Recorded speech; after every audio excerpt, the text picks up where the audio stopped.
Knock, knock. Ayan, nag-interview tayo ngayon ng mga teachers. Ang tanong, kung hindi ka teacher ngayon, ano ka? Hindi ako teacher. Ma'am Artista Rose? siguro. Komedyante. Ano po siguro? Police. Wow, yes. Ay, bakit? Friend, Yes. kung hindi ka teacher ngayon, ano ka? Obviously, I'm a beauty queen. And I think reporter ako. Wow! Gusto maging journalist. Yay! Ma'am Annabel, kung hindi ka teacher ngayon, ikaw ay isang Accountant. wow, accountant. Kaya pa math teacher. Thanks. Ikaw naman, Ma'am Jackie. Kung hindi ka teacher, ikaw ay isang Isang malaking bangko ha, hindi maliit lang. Malaki. Tulad- Kilala. Pwede ikaw na manager. Malaki kasi pera daw kapag malaking bangko. Di Oh, malaki. di manager na, mas malaking pera yun.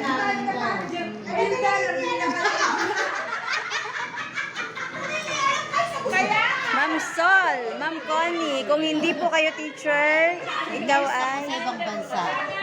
anong bansa? US. Wow, nurse sa ibang bansa.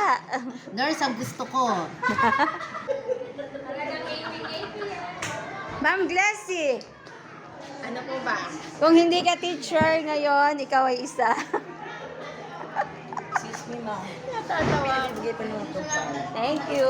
Ako hindi siguro ako isang teacher ngayon. Pangarap ko kasi dati makapagtrabaho sa isang malaking kumpanya Bilang, bilang isang office worker. Siyempre. O kaya Ma'am Merlin, kung hindi ka teacher, ikaw ay isang Hindi ako teacher. Ako ay isang secretary sa isang sikat at maunlad na kumpanya. wow. Yeah. Ma'am Rachel, Kung di siguro ako teacher ngayon, siguro manager. manager ng wow. Ang daming pera Para din. marami tayong pera. Ay, ako na ba? Sir Harold, Siguro po kung hindi ako naging teacher, kita nyo naman po sa mukha ko. Ay, hindi po. Negosyante po. Negosyante po. Negosyante. ulitin mo sir, ulitin mo. Isang? Negosyante po. Negosyante. Ang James Reid ng...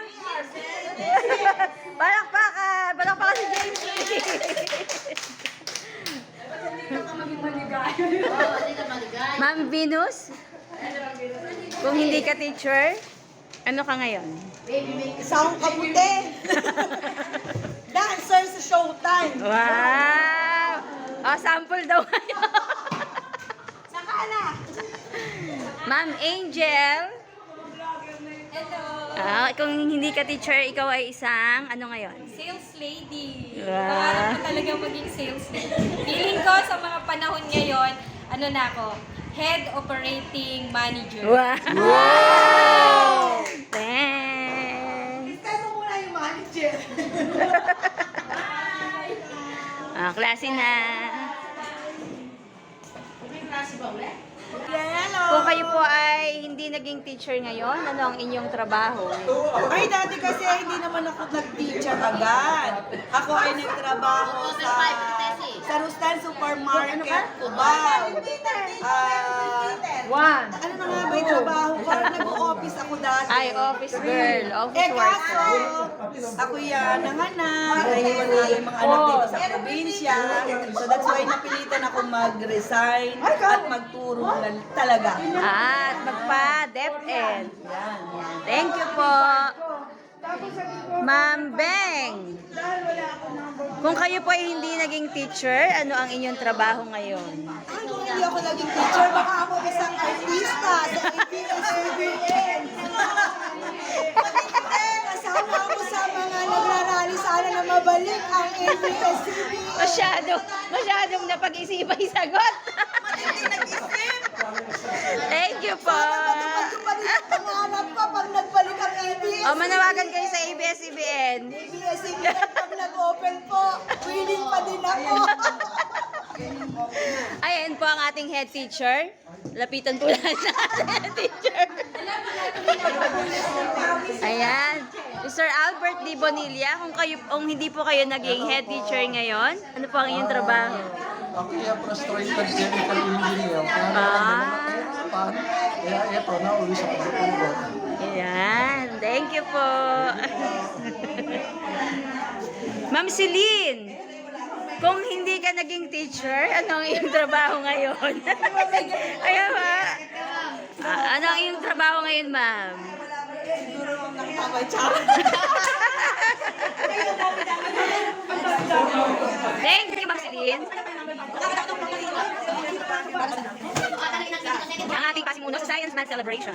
At nagtitinda rin siya ng ramen. Ay, ugas.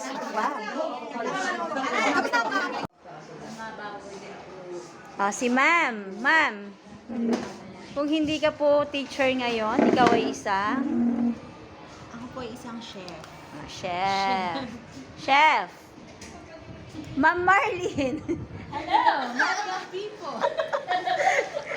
Kung hindi ka teacher, ikaw ay isang? Malamang ako po ay isang vegetable vendor. Wow. Ma'am Tessie. Tinda na. Kung ikaw po ay hindi teacher, ikaw ay isa? Oo daw.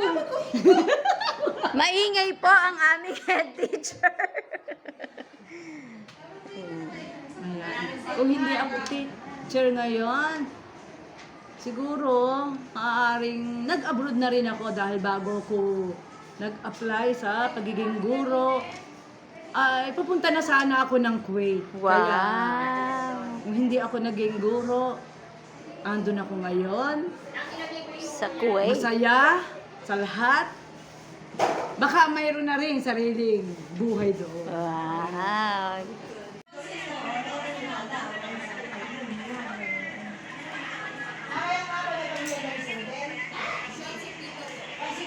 Busy po sila nanonood ng aming video sa YouTube with